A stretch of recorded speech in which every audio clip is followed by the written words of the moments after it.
Hello, I'm Rich Lee from the Hall Institute of Public Policy, and welcome back to the Hall Institute Forum. Our guest today is Debbie Holtz from Politicker NJ. And as we broke, we were talking about some of the pressure among news organizations to actually turn, not only to turn a profit, but to turn a large profit. And we've seen that kind of trickles down and has a direct impact on the quality of the news we receive, because if the news operations get stripped to the bone, they're obviously not going to be able to do as much reporting, as much in-depth reporting as they have. And we're seeing that happening right before our eyes here in New Jersey over the last couple of months, as we've been talking about. The Ledger is in a state of flux. It's either going to be sold or certainly not going to be the same paper that we've known. The New York Times is all but pretty much pulled out of New Jersey in terms of doing major coverage. Bergen Record has closed is closing its headquarters and is going to go with mobile reporters. What does all this mean for New Jersey? Well, for one thing, there's less content for me to look at, because a lot of the content in the newspapers is wire services. Mm-hmm. But from and perhaps it's going to come down to who's going to fill in the gap. Google, as wide as they are, they're clearly not in the content business, right. And they made that decision. You talk to other news editors, and they'll tell you 85% of the content that you see online comes from newspapers. So that's yet to be determined. I think that there is a lot that's filling in the gap. Millennium Radio here in New Jersey says that they have their own State House Bureau.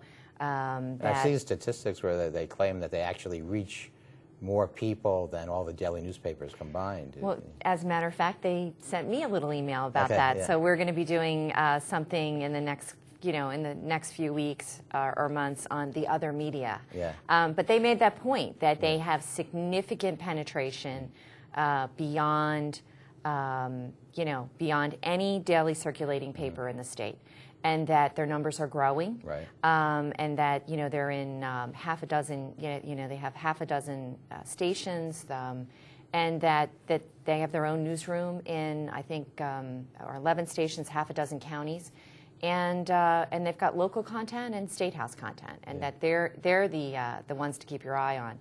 If I can just interject, one thing that I always look for in the news media as a sign that people are doing a good job is if they have an impact on public policy. And as you know, if something gets talked about on 101.5, people listen to it. And even going back over the years when the station first started, they were so influential in the revolt against the Florio tax increases. They helped get Megan's Law enacted. So they really are an agenda-setting operation, perhaps more so than our newspapers seem to, because of all these other factors, be going in the opposite direction. Well, and I think that's a good point, and I think that's why it's worth looking at. I mean, my mantra is not just to look at the print media. Mm-hmm. It's probably the most convenient, but to take a look at what radio's doing, and that's why I think I need to spend some time looking at it. Yeah. Sometimes when I credit, a newspaper source for being first, I hear from KYW who said, "You got that wrong, Debbie. We were first," and they were right. And then we can't ignore, this whole debate going on about New Jersey Network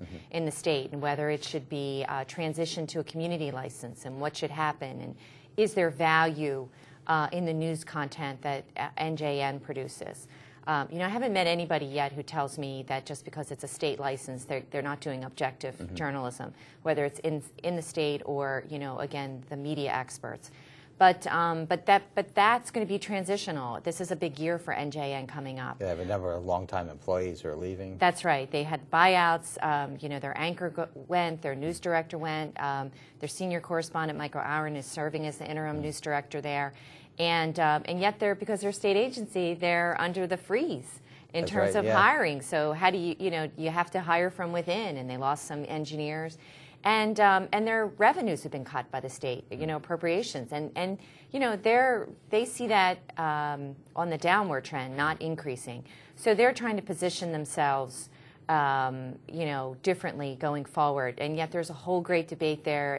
You could do a whole show on NJN's future in itself, particularly if you talk to management, its stakeholders, and its union folks, as well as the reporters. It will be interesting to watch NJN cover NJN.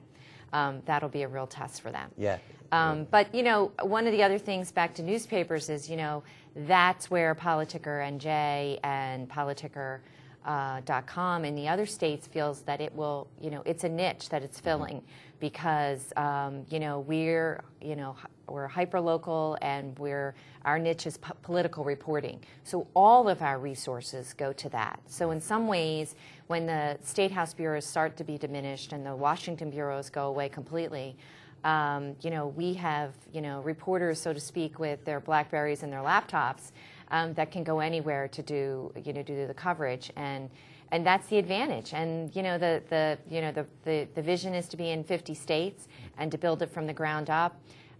You know, 700,000, you know, readership. You know, is something to pay attention to in terms of all the states that we're in, with obviously New Jersey being the flagship. So people are filling their content or filling that hole in many ways. Whether anything can replace a newspaper, you know, I think is yet to be determined. And you know, again, I think that's where a lot of the lion's share of the work gets done. You know, they're the 35-inch stories that get written that are investigatory, you know, winning the Pulitzer Prize. You know, on our site, you know, we're fast, we're convenient, we're often the first. We like to think that we're accurate, but, you know, and we'll do some in-depth stuff. I'm fortunate that in a column I can look at things in a little bit more in-depth way.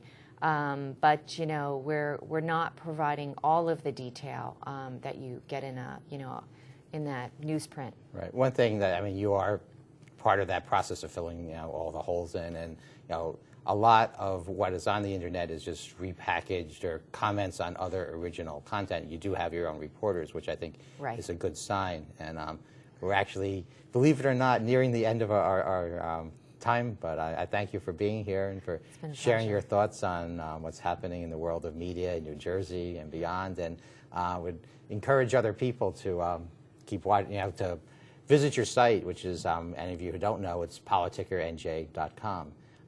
This is Rich Lee at the Hall Institute of Public Policy. Guest today has been Debbie Holtz, which, as I just mentioned, writes a media blog. She writes a media blog for Politicker NJ. Appreciate you watching. We'll see you all next time. Thank you.